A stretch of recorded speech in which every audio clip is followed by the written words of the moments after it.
శ్రీమాత్రే నమః. ఓం నమ శివాయ. కార్తీక పురాణం 13వ అధ్యాయం.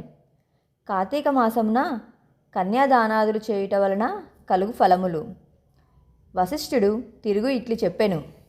రాజా, సంసార సముద్రంను దాటగోరువారు, పాపభీతి గలవారు కార్తీక ధర్మముల ఆవశ్యము చేయవలెను.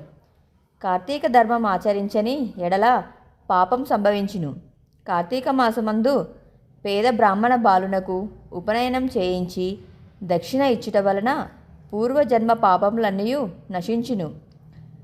తన దానమిచ్చి ఉపనయనం చేయించిన వానికి ఆ వటువుచే చేయబడిన గాయత్రి జపం యొక్క మహిమచే సకల మహాపాతకములు నశించును.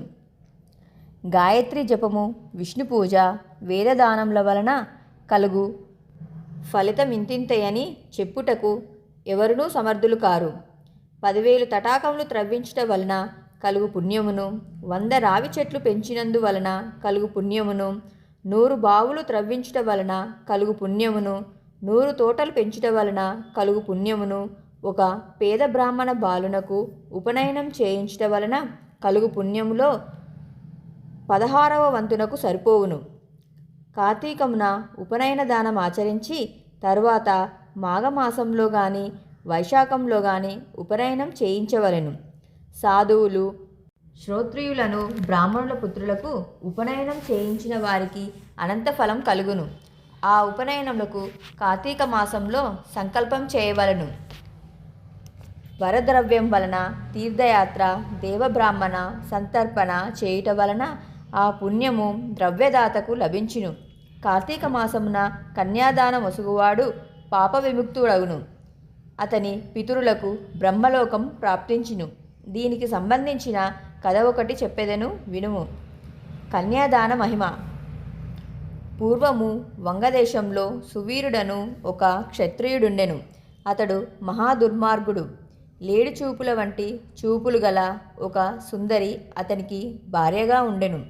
కొంతకాలమునకు సువీరుడు దైవయాగంచే దాయాదుల వలన ఓడింపబడి రాజ్యభ్రష్టుడై సతీ సమేతముగా అరణ్యమునకు పోయి నర్మదా నది తీరమున ధనము లేక చాలా కష్టపడుచుండెను.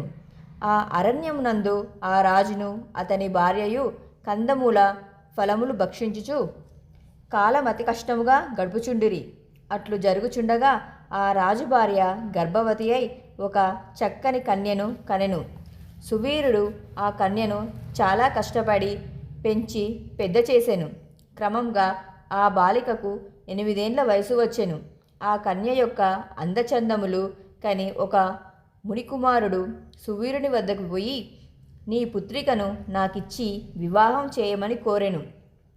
సువీరుడు అతని మాటలు విని, మునికుమారా, నేను దరిద్రుడను. నేనడిగినంత ధనమిత్తువో నీవు నా పుత్రికనిచ్చెదా అని చెప్పెను. రాజు మాటలు విని మునికుమారుడు అతనికి పుత్రికపై గల కోరిక విడవలేక నర్మదా నది తీరమున తపస్సు చేసి విశేష ధనము సంపాదించి రాజుకిచ్చెను. మునికుమారుడు ఇచ్చిన ధనము తీసుకొని రాజు మిక్కిలి ఆనందించెను. తరువాత తన పుత్రికను ఆ మునికుమారునికిచ్చి ఆ అరణ్యమునందే వివాహం గావించెను. వివాహము కాగానే ఆ కన్య తన భర్తయగు మునికుమారుని వద్దకు పోయి సుఖముగా జీవించుచుండెను. రాజు మునికుమారుడిచ్చిన కన్య విక్రయ ధనంతో ఆ అరణ్యమునందే సతీ సమేతముగా జీవించుచుండెను. కొంతకాలం అట్లు గడిచిన తర్వాత రాజు భార్య మరొక పుత్రికను కనెను. రాజు బాలకం చూసి, ఈసారి ఈ కన్యను విక్రయించినచో విశేష ధనము లభించును.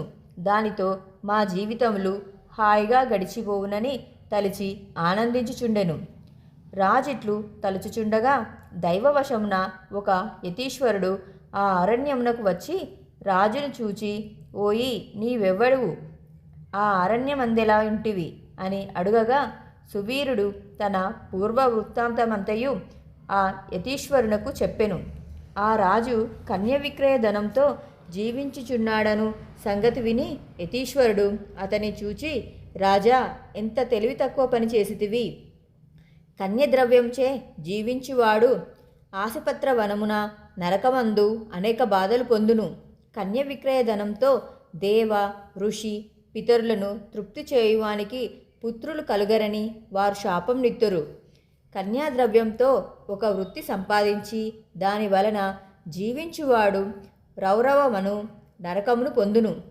సకల పాపమునకు ప్రాయశ్చిత్తము చెప్పబడినది కానీ కన్య విక్రయ పాపమునకు ప్రాయశ్చిత్తము ఏ ధర్మశాస్త్రమునందును చెప్పబడలేదు.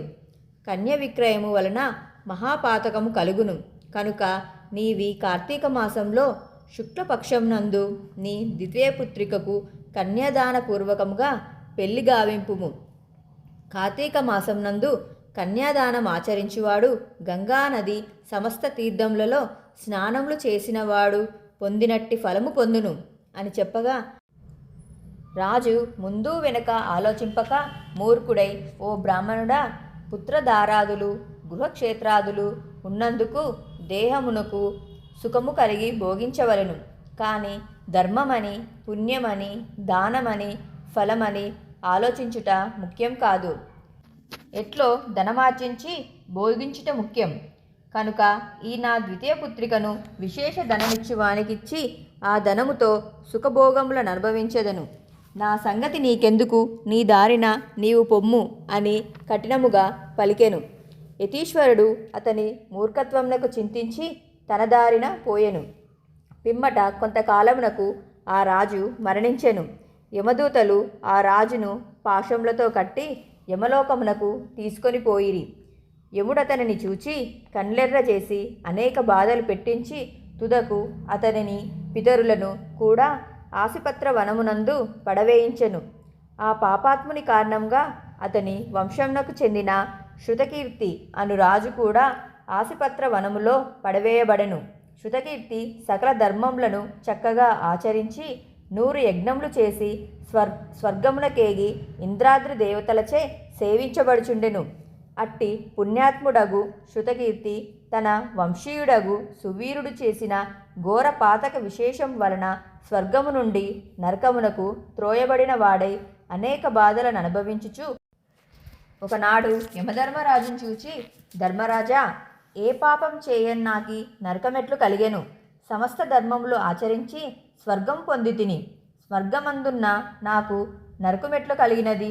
దీని వలన ఋషీశ్వరులు చెప్పిన ధర్మములన్నీ వృధా అయినవి కదా అని అడుగగా యముడు ఇట్లు చెప్పెను. శృతకీర్తి, నీవు మహాపుణ్యమర్జించిన వాడవన్న మాట నిజమే. కానీ నీ వంశం నందు పుట్టిన సువీరుడను దుర్మార్గుడు కన్యాద్రవ్యంచే జీవించెను. ఆ పాపం వలన వాని పితరులైన మీరు పుణ్యమర్జించి స్వర్గమందున్న వారైనను నరకమునకు త్రోయబడినారు. ఇచట అనేక బాధలను అనుభవించి పిమ్మట మీరు భూమి అందునే దృష్టయోషులందు జన్మించుచున్నారు అని చెప్పగా విని శృతకీర్తి భయముతో గజగజ వణుకుచు, ధర్మరాజా, నాకీ దుస్థితి తొలగించుకొని మార్గం తెలిపి నన్ను కాపాడు అని దీనముగా ప్రార్థించెను. యముడు శృతకీర్తి ప్రార్థన విని జాలిపడి, శృతకీర్తి, నేను చెప్పుచున్న మాటలను శ్రద్ధగా విని ఆ ప్రకారం చేయుము. సువీరునకు వివాహం కాని పుత్రిక ఒకరు కలరు. నీవి దేహంతో భూలోకమునకు పోవుటకు వరము ఇచ్చుచున్నాను. కనుక నీవచటికి పోయి అచట మునులతో సంప్రదించి కార్తీక మాసంలో ఆ కన్యను యోగ్యుడైన వరుణకిచ్చి కన్యాదానం చేసి విధిగా వివాహం చేయుము. కార్తీక మాసంలో సర్వాలంకారములు ధరించిన కన్యను తగిన వరుణకిచ్చి వివాహం చేయువాడు లోకేశ్వరుడగును. కన్యలు లేనివాడు 2 పాడి ఆవులనిచ్చి కన్యను తీసుకొని వచ్చి తగిన వరుణకిచ్చి పెళ్లి చేసిన ఎడల కన్యాదాన ఫలం పొందును అని చెప్పగా శృతకీర్తి విని ఆనందించి యమునకు నమస్కరించి సెలవు తీసుకొని నర్మదా తీరంనకు పోయి అచటనున్న సువీరుని ద్వితీయ పుత్రికను సువర్ణ ఆభరణములతో అలంకరించి కార్తీక శుక్లపక్షం నందు ఈశ్వర ప్రీతిగా విద్యుక్తంగా కన్యాదానం చేసెను. ఆ పుణ్య మహిమచే సువీరుడు నరక బాధల నుండి విముక్తి పొంది స్వర్గమునకేగను. శృతకీర్తి 10 మంది బ్రాహ్మణ బ్రహ్మచారులకు కన్యామూల్యము నొసగించెను. అంతటా అతని పితరులందరూ పాప విముక్తులై స్వర్గమునకు పోయి సుఖించసాగిరి.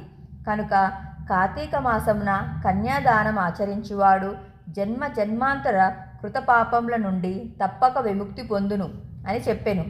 శ్రీమాత్రే నమః.